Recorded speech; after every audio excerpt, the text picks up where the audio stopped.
Modern যুগে আমাদের একটা বিষয় হয়েছে, আমরা আসলে আমাদের নিজেদের লাইফ লিড করি না, আমরা লিড করি অন্যের লাইফ। যেমন একজন আপনাকে বলছে আপনার সুন্দর দেখাচ্ছে না, সাথে সাথে আপনি আপনার ড্রেসটা চেঞ্জ করে ফেললেন।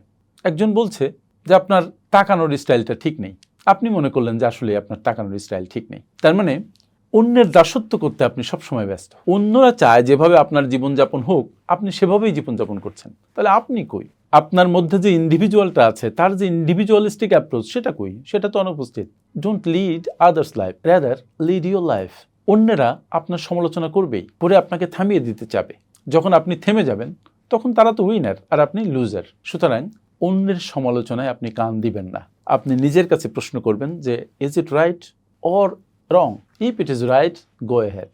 যদি ঠিক হয়, আপনি সামনে এগিয়ে যান। মনে রাখবেন, আপনি জন্মেছেন একা, আপনার জীবন আপনাকে লিড করতে হবে একা।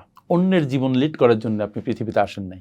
সুতরাং নিজের ব্যক্তিত্বকে শানিত করুন এবং অন্যের সমালোচনা দ্বারা নিজের জীবনকে পর্যদস্ত করার প্রক্রিয়া থেকে নিজেকে সরিয়ে রাখুন, নচেত পস্তাবেন। Thank you.